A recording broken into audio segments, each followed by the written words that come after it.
स्वागत है आप सबका इस वीडियो में।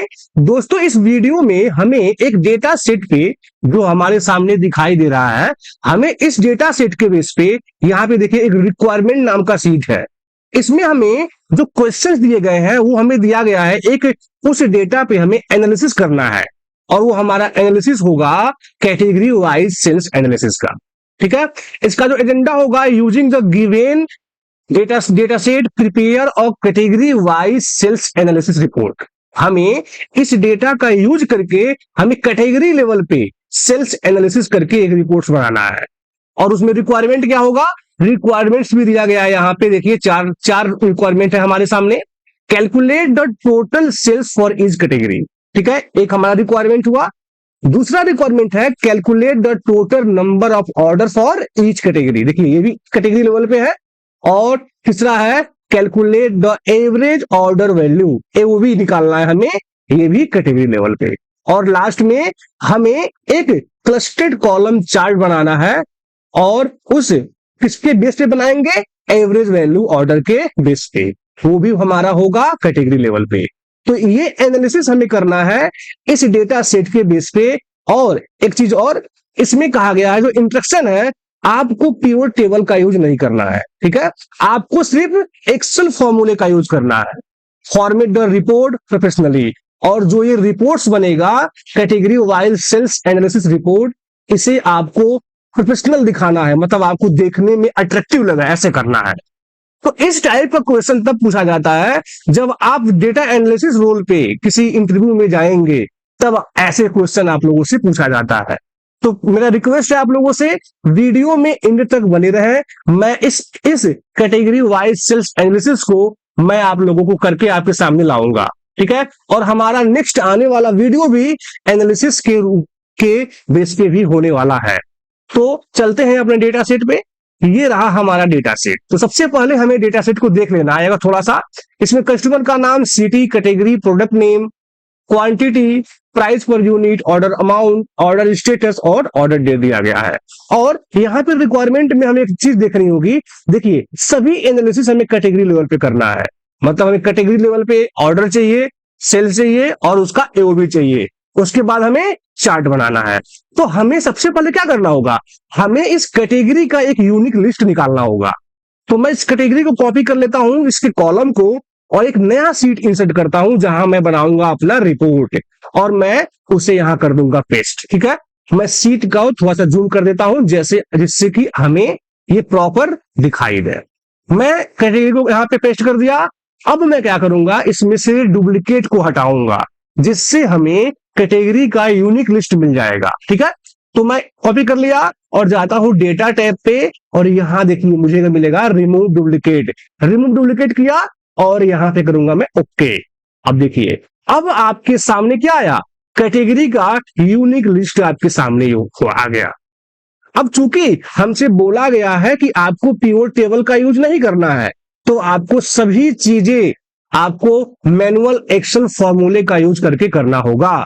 तो अब हमारा क्या है, पहला टोटल सेल निकालना है, टोटल ऑर्डर निकालना है और एवरेज वैल्यू ऑर्डर निकालना है। ठीक है, तो यहां पे हम हेडिंग दे देंगे टोटल सेल का। ठीक है, टोटल सेल, टोटल ऑर्डर, देखिए ऐसे ऑर्डर, और यहां पे होगा हमारा average value order, average value order. ठीक है, वो भी हो गया मेरा, एवरेज ऑर्डर वैल्यू होता है, ये आ गया। और मैं इसे, हमें बोला गया है कि ये जो रिपोर्ट हमारा होगा ये प्रोफेशनली होगा, मतलब देखने में अट्रैक्टिव लगा है, तो साथ के साथ हमें इसको फॉर्मेटिंग भी ठीक से तरीके से करना होगा। ठीक है, ये मैं फॉर्मेटिंग कर लिया, आप लोग अपने अकॉर्डिंग फॉर्मेटिंग करिएगा। ठीक है, ये देखिए मैं यहां बॉर्डर लगा देता हूं यहां पे, और मैं इसके ग्रिड लाइन को हटा दूंगा। ठीक है, ग्रिड लाइन को, तो देखिए व्यू में गया मैं और यहां से घूम गया ग्रिड लाइन। मैं ग्रिड लाइन, ये होता है ग्रिड लाइन, जो है ना ये खाना खाना दिखाई दे रहा है, ये होता है ग्रिड लाइन। तो मैं ग्रिड लाइन को हटा दिया। अब देखिए कितना अच्छा फॉर्मेट बन गया मेरा कैटेगरी लेवल पे। अब हमें चाहिए टोटल सेल। अब आप बताइए कि कैटेगरी लेवल पे हमें टोटल सेल निकालना चाहिए, तो हमें किन फंक्शन का यूज करना होगा, हमें यूज करना होगा सम इफ्स का। ठीक है, सम इफ से भी हो जाएगा, लेकिन मैं सम इफ्स लगाता हूं। ठीक है, सम इफ्स लगाया। सम इफ्स में आपसे मांगा गया सम का रेंज, मतलब आपको वो चीज देना है जिसका आपको टोटल करना है। तो डेटा सेट पे मैं जाऊंगा और देखिए ये इसका मुझे टोटल करना है ऑर्डर अमाउंट का। तो ऑर्डर अमाउंट दे दिया और कॉमा लगाया, ठीक है, कॉमा। अगेन चलते हैं शीट 7 पे जहां हमारा है। अब आपसे बोलेगा सेकेंड पैरामीटर क्राइटेरिया रेंज 1। तो आपको कैटेगरी वाले को कैटेगरी होना है ना, ये जो फर्नीचर हमारा कैटेगरी है, तो क्राइटेरिया रेंज मतलब ये फर्नीचर कहां मिलेगा, किस रेंज में मिलेगा। तो डेटा सेट पे हम आएंगे और देखिए क्राइटेरिया रेंज 1 में कैटेगरी और कॉमा। अब बोलेगा आपसे क्राइटेरिया 1, तो क्राइटेरिया 1 को क्या दूंगा मैं, ये रहा हमारा कैटेगरी। अब यहां पे ब्रैकेट बंद करूंगा और इंटर, और देखिए हमारे सामने आउटपुट आया इस कैटेगरी का टोटल सेल आ गया। अब नीचे की तरफ इसे ड्रैग करेंगे, इस सबके लिए अप्लाई कर देगा। ये देखिए ये आ गया, सभी कैटेगरी का हमारे पास टोटल सेल होके यहां पे आ गए, ठीक है। तो अपने रिक्वायरमेंट में अगेन चलते हैं। देखिए ये वाला जो हमारा हुआ टोटल सेल, ये हमने फाइंड कर लिया, इसके आगे मैं लिख दिया ओके, ठीक है। अब क्या करना है, टोटल नंबर ऑफ ऑर्डर हमें यहां पे निकाल के भरना है। तो टोटल नंबर ऑफ ऑर्डर के लिए मैं क्या पर पास करूंगा, काउंट इफ्स नाम का फंक्शन। ये फंक्शन मैं ऑलरेडी इस पे वीडियो बना चुका हूं, आप लोगों को मैं आई बटन में लिंक दे दूंगा, आप लोग वहां से इसे सीख सकते हैं। तो काउंट इफ लगाया और क्राइटेरिया रेंज 1, देखिए क्राइटेरिया रेंज 1, तो ये कैटेगरी फर्नीचर किसमें मिलेगा, तो ये क्राइटेरिया रेंज डेटा सेट में आया और देखिए क्राइटेरिया रेंज 1 कॉमा। अब बोलेगा वो क्राइटेरिया मतलब क्राइटेरिया रेंज 1 दे दिए और क्राइटेरिया क्या है, तो क्राइटेरिया मेरा ये फर्नीचर है, ऐसे, और ब्रैकेट बंद, इंटर, और देखिए ये ऑर्डर आ गया आपके सामने 413 ऑर्डर। तो ये आपने क्या निकाला, आपने अभी निकाला कि फर्नीचर कैटेगरी में हमारे सामने टोटल सेल कितना है, इतना है, और ऑर्डर कितना आया, और 413।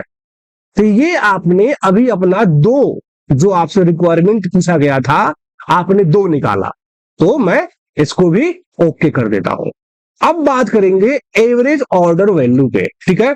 एवरेज वैल्यू और एवरेज ऑर्डर वैल्यू क्या होता है, तो जैसे मान लीजिए आपका कोई दुकान है, आपके दुकान पे 2 ऑर्डर आए, ठीक है, चाहे 10 ऑर्डर आए, और यहां पे मैं कर लेता हूं 10 ऑर्डर आए, और 10 ऑर्डर से जो रेवेन्यू जनरेट हुआ वो जनरेट हुआ 1000 का। तो ये जो इसका एवरेज ऑर्डर वैल्यू होगा, अगर मैं रेवेन्यू डिवाइड बाई ऑर्डर करूंगा, तो ये हमारा जो आएगा ना, ये होगा एवरेज ऑर्डर वैल्यू, मतलब हमारा एक जो ऑर्डर होगा वो 100 रुपए का होगा, ठीक है। ये होता है एवरेज ऑर्डर वैल्यू। तो इसे निकालने के लिए क्या करेंगे, हम यहां पे एक सिंपल सा छोटा सा फॉर्मूला लगाएंगे, ये रहा total sale divide by total order, ये हमारे सामने आ जाएगा एओवी, ठीक है। ये होगा हमारा एवरेज ऑर्डर वैल्यू।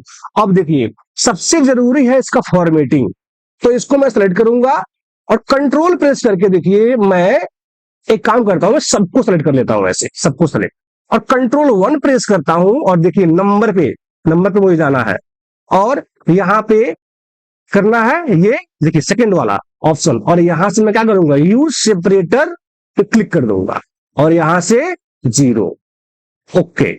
अब देखिए अब आपके माइंड में एक चीज, एक क्वेश्चन आना चाहिए, ये कॉमा तो मैं यहां से भी लगा सकता था, यहां से भी लगा सकता था, तो क्यों नहीं लगाया, मैं पहले ये दिखाता हूं।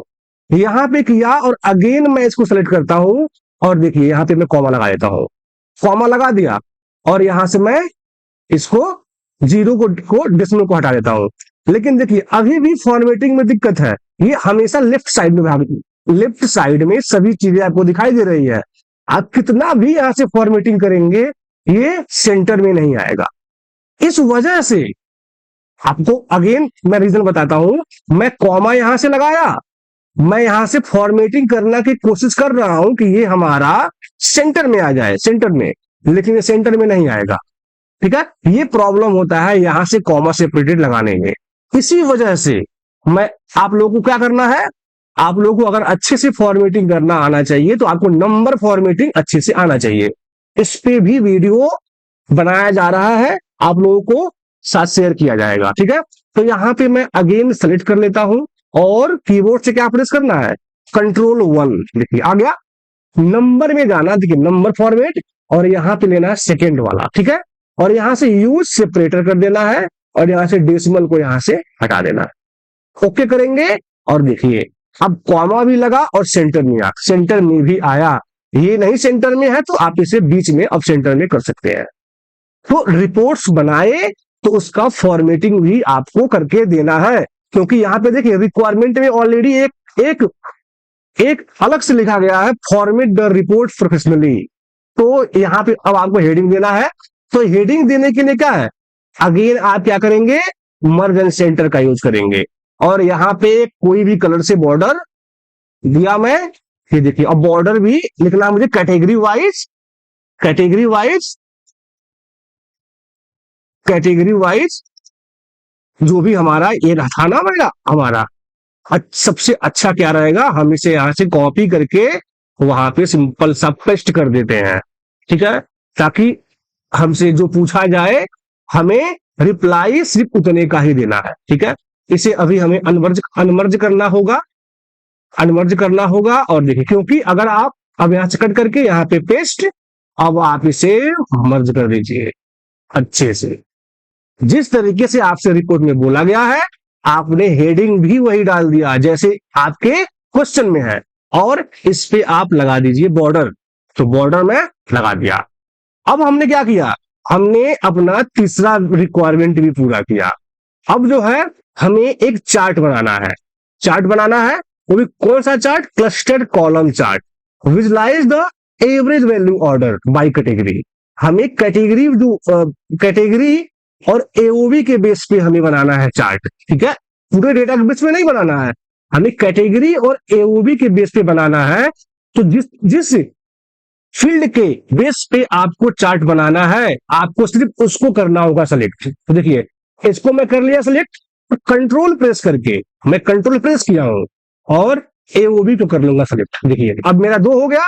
अब मैं सीधे जाऊंगा इंसर्ट में और रिकमेंडेड चार्ट पे क्लिक करके यहां पे देखिए क्लस्टर्ड कॉलम चार्ट आपको मिल जाएगा, पहले ही मिल जाएगा, क्योंकि हमारा एक्सेल खुद हमें बता रहा है कि आप ये चार्ट को यूज कर सकते हैं। तो देखिए यहां पे मैं क्लिक किया, अब आपके सामने चार्ट भी बन के आ गया है, ठीक है। अब आपको इस पे यहां पे यहां पे आपको टाइटल चेंज करना है, तो डबल क्लिक करके category wise AOB, category wise AOB, ठीक है, कर दिया। ये रहा। अब आपको इस पे कुछ फॉर्मेटिंग भी करनी होगी, फॉर्मेटिंग करना है क्योंकि हमें अपने रिपोर्ट्स को प्रोफेशनली बनाना है। तो सबसे पहले क्या करते हैं, डेटा लेवल को ऐड करते हैं। डेटा लेवल में जाता हूं प्लस वाले आइकन पे, और यहां देखिए डेटा लेवल ऐड। देखिए डेटा लेवल भी ऐड होके आपके सामने आ गया, और इस चीज का हमें जरूरत नहीं है, तो यहां से हम इसे डिलीट कर देंगे। देखिए और ये आपका हुआ। अब थोड़ा सा और फॉर्मेटिंग, पहले चार्ट को थोड़ा छोटा कर लेते हैं, जिससे बाद में बड़ा कर देंगे, ठीक है। ये रहा। और हमें जाना है फिल पे और बॉर्डर पे, और देखिए सॉलिड बॉर्डर ले लेते हैं कोई, तो ये आपका सामने बॉर्डर भी आ जाएगा। आप यहां से कलर भी चूज कर सकते हैं, ठीक है। ये हमारा बॉर्डर हुआ। तो अभी देखिए, अभी हमने छोटा सा बस थोड़ा सा फॉर्मेटिंग किया है। आपको क्या करना है, आपको क्वेश्चन पे ट्राई करके, इस पे प्रैक्टिस करके और फॉर्मेटिंग को और अच्छे से बनाना है। अभी देखिए हमारा रिपोर्ट एनालिसिस का पहला वीडियो था। आने वाले कुछ वीडियो में जो मैं एनालिसिस लेके आप लोगों के सामने आऊंगा वो बड़ा बड़ा होगा। एक ही डेटा सेट पे कई सारे डैशबोर्ड होंगे। आपको डैशबोर्ड भी इसी रिपोर्ट जनरेशन में जनरेटर में जो हम लोग बनाएंगे, जनरेट करेंगे रिपोर्ट, पूरा एक सीरीज होगा। ढेर सारे रिपोर्ट्स को बनाएंगे, ढेर सारे डैशबोर्ड को बनाएंगे, ठीक है। अभी के लिए क्या था, जो रिक्वायरमेंट था हमने पूरा किया। अब रहा सवाल फॉर्मेटिंग का, इस पे फॉर्मेटिंग का, ये फॉर्मेटिंग आप लोगों को करना है, ठीक है।